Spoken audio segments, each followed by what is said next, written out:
Hi, we're out on the range today and you'll have to deal with gunfire in the background and the wind. Now, we've done some presentations with soft body armor. Just recently we did one with how 3A body armor will stack up against 5.56 NATO and 7.62 by 39. And that told us what it told us, but it prompted a lot of questions about what kind of projectiles this body armor will stop. Now, some of those questions were things like, how will it fare against projectiles from an Imodium Pu-36 explosive space modulator if that space modulator were wielded by a fox wearing socks? We also got some legitimate questions such as, how does 3A body armor stack up against shotgun projectiles?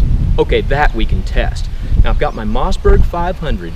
We've got it loaded with Remington green and yellow box, 12 gauge, 2 3/4 inch, double-aught buck, 9 pellet. And I'll shoot this from 15 yards.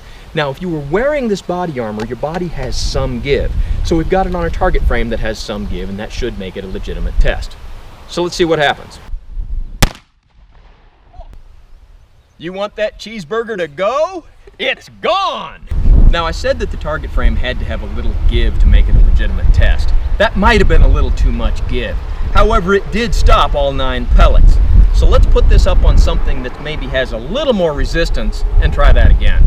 Now we've got 2 logs and our vest on the top one, so now there's some give, but maybe a little more resistance than the target frame had.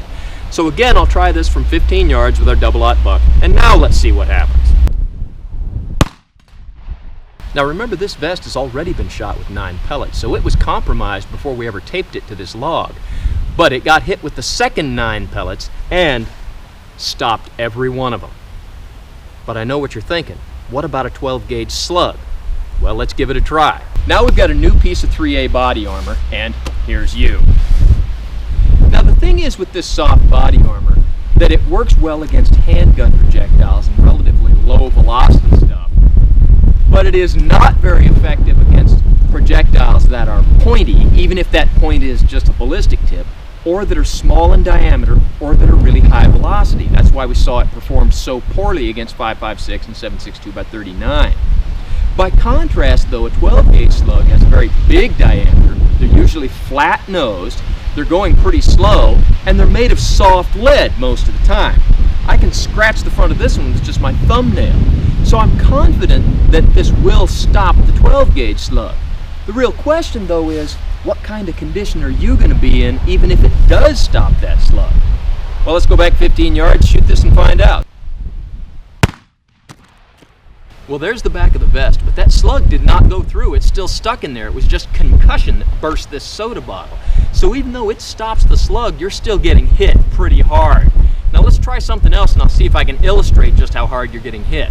Now we've got our 3A body armor on this $2 concrete block. And so even though I expect the body armor to stop the slug, let's see what kind of damage the concussion does. And there you go, the results speak for themselves. Now, although this 3A body armor did stop the slug when the soda jugs were behind it, it did not actually stop the slug when the concrete block was behind it. I guess that provided just enough resistance. But the slug did stop on the front of the concrete block, and I recovered it, at least what's left of it. So I've got both of these, and let me show you a close-up of them. And the slug on your left is the one that was stopped by the vest, and the one on your right is what's left of the one that went through and hit the concrete block. So what's the takeaway from all of this? Well, we see that the 3A body armor will stop double-aught buck projectiles, although you would not want to be on the receiving end of it. Against these 1-ounce rifled slugs, marginal at best. Now, we did not test the Sabo slugs because I don't have a shotgun with the rifled barrel that those slugs really like, and because it's axiomatic that they'll go through this 3A body armor. So, as always, don't try this at home on what you call a professional, and thanks for watching the Body Armor versus Shotgun Projectiles video.